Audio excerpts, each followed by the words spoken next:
اعوذ باللہ من الشیطان الرجیم بسم اللہ الرحمن الرحیم رب اشرح لی صدری ویسر لی امری واحلل عقدۃ من لسانی یفقہوا قولی۔ عزیز طلباء اور طالبات، ہمارا آج کا موضوع سخن سال اول کی غزل نمبر 2 ہے، جس کے شاعر ہیں میر تقی میر۔ اس غزل کا ماخذ کلیات میر ہے۔ آج ہم اس لیکچر میں اس غزل کی تشریح کریں گے۔ اس غزل کی تشریح کرنے سے پہلے اس کو سمجھنا ضروری ہے۔ عزیز طلباء، زندگی خواہشوں سے عبارت ہے۔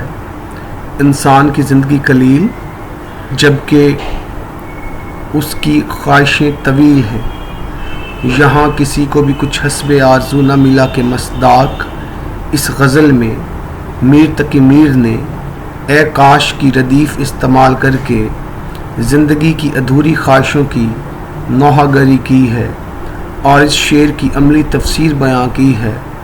ہر تمنا کا خون ہوتا ہے، زندگی ہے یا کوئی مقتل ہے۔ عزیز طلباء، اب ہم اس غزل کے اشعار کی تشریح کی طرف آتے ہیں۔ اس غزل کا پہلا شعر ہے: گل کو ہوتا صبا قرار اے کاش، رہتی ایک آدھ دن بہار اے کاش۔ گل سے مراد گلاب کا پھول، صبا صبح کے وقت چلنے والی ہوا، باد نسیم یا باد شمیم، قرار ٹھہراؤ۔ اس شعر کا مفہوم ہے: اے صبح کی ہوا یعنی باد نسیم، کاش پھول کی زندگی کو دوام ہوتا، پھول کی زندگی لمبی ہوتی اور بہار کا موسم کچھ دن اور برقرار رہتا۔ اس شعر کا مرکزی خیال پھول کی عارضی اور مختصر زندگی کا مضمون باندھ کر شاعر نے زندگی کی ناپائیداری بیان کی ہے۔ عزیز طلباء، تشریح طلب شعر میں انسانی رویوں کی عکاسی کی گئی ہے۔ زندگی موسموں کے تغیر و تبدل کا نام ہے۔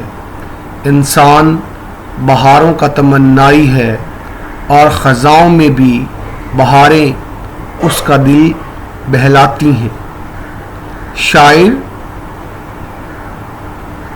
شاعر بھی اپنی زندگی میں خوشیوں کو طول دینا چاہتا ہے۔ اگر ہم شاعر کی زندگی کا جائزہ لیں تو وہ غم جانا اور غم دوراں کا شکار ہے اور مشکلات سے دوچار رہا۔ وہ اپنی زندگی پر کف افسوس مل رہا ہے۔ شاعر کی زندگی میں خوشیاں قلیل ہیں جبکہ غم طویل ہیں۔ شاعر کی خواہش ہے کہ اس کی زندگی میں خوشیوں کا موسم طویل ہو جاتا۔ قانون فطرت ہے کہ زمین پر جتنے ہیں سب فانی ہیں، یعنی 4 دن کی چاندنی پھر اندھیری رات۔ نہ گل کو ہے ثبات نہ ہم کو ہے اعتبار، کس بات پر چمن ہوس سے رنگ و بو کریں۔ ہو سکتا ہے شاعر کو اپنے محبوب کے ساتھ گزارے قلیل لمحات کا افسوس ہو۔ تیری قربت کے لمحے پھول جیسے، مگر پھولوں کی عمریں مختصر ہیں۔ دنیا ہر وقت تبدیلی کے عمل سے گزر رہی ہے۔ بہار خزاں کی صورت میں مرتی ہے، صبح شام کی صورت میں ڈھلتی ہے، رات دن کی صورت میں اختتام پذیر ہوتی ہے اور خوشی غم کی صورت میں اپنی زندگی پوری کرتی ہے۔ شاعر کی حسرت ہے کہ اس کی زندگی میں خوشیاں برقرار رہتی، لیکن یہ فطرت کے ساتھ کھلا تضاد ہے۔ زمین چمن گل کھلاتی ہے کیا کیا، بدلتا ہے رنگ آسماں کیسے کیسے۔ عزیز طلباء، گل بہار کا استعارہ ہے۔ بہار خوشیوں کا اشارہ ہے۔ شاعر دراصل اپنی زندگی میں خوشیوں کو طویل دینا چاہتا ہے اور شاعر یہ چاہتا ہے کہ اس کی زندگی میں خوشیاں برقرار رہیں۔ اس شعر میں شاعر نے اے کاش کی ردیف استعمال کر کے حسرت ناتمام کا اظہار کیا ہے۔ اس شعر کے متبادل اشعار: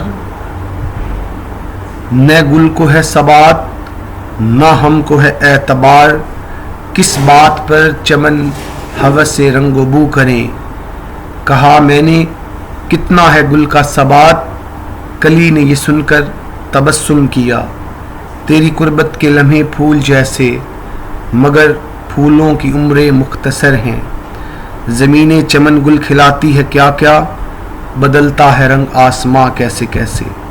اس غزل کا دوسرا شعر: یہ جو دو آنکھیں مند گئیں میری، اس پہ واہ ہوتی ایک بار اے کاش۔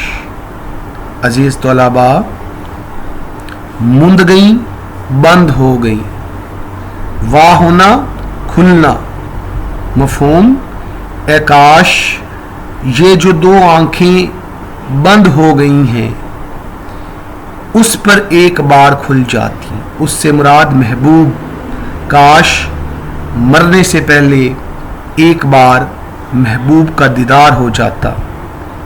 اس شعر کا مرکزی خیال: عاشق کے لیے محبوب کا دیدار سرمایہ حیات ہوتا ہے اور اسی کے لیے وہ بے قرار دن اور رات ہوتا ہے۔ حسرت دیدار کی مؤثر تصویر ہے۔ عزیز طلباء، اب ہم اس شعر کی تشریح کرتے ہیں۔ شاعر نے اس شعر میں غزل کا روایتی مضمون بیان کیا ہے۔ روایتی عاشق ساری زندگی محبوب کے وصل کے بہانے تلاش کرتا ہے، لیکن اردو غزل کا روایتی محبوب ظالم اور سنگ دل ہوتا ہے۔ وہ عاشق کو اپنے شربت دیدار سے محروم رکھتا ہے۔ ناکامی اور نامرادی عاشق کے مقدر میں لکھ دی جاتی ہے اور یہ حسرت لیے عاشق بیچارہ رخصت ہو جاتا ہے۔ میر تقی میر بھی اسی کیفیت کا شکار ہے اور اپنے محبوب کے التفات نہ کرنے پر دکھ سے دوچار ہے اور حسرت اور یاس کا شکار ہے۔ عزیز طلباء، اس شعر کے متبادل اشعار: کاغا سب تن کھائیو چن چن کھائیو ماس، دو نینا مت کھائیو انہیں پیا ملن کی آس۔ کاغا کوے کو کہتے ہیں، نینا آنکھوں کو کہتے ہیں، ماس جلد کو کہتے ہیں، آس امید کو کہتے ہیں۔ عاشق جب مرتا ہے تو مرنے کے بعد بھی محبوب کے شربت دیدار کی امید کیے ہوتا ہے۔ مرنے کے بعد بھی وہ کوے سے مخاطب ہو کے کہہ رہا ہے کہ اے کوے، میرا سارا جسم نوچ نوچ کے کھا لینا، لیکن میری دونوں آنکھوں کو کچھ نہ کہنا، کیونکہ مجھے امید ہے کہ میرا محبوب آئے گا اور مجھے اپنے شربت دیدار کو پلائے گا۔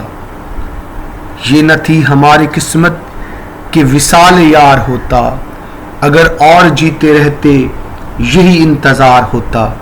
شاعر نے دراصل اس حسرت کا اظہار کیا ہے کہ محبوب کے دیدار کی خاطر ساری زندگی اس نے انتظار کیا، لیکن یہ انتظار ہی رہا اور وہ دائی عدم رخصت ہو گیا۔ آرزو یہ ہے کہ نکلے دم تمہارے سامنے، تم ہمارے سامنے ہو ہم تمہارے سامنے، بعد مرنے کے میری قبر پہ آیا غافل، یاد آئی میرے عیسیٰ کو دوا میرے بعد۔ عزیز طلباء، اب ہم اس غزل کے تیسرے شعر کی طرف آتے ہیں۔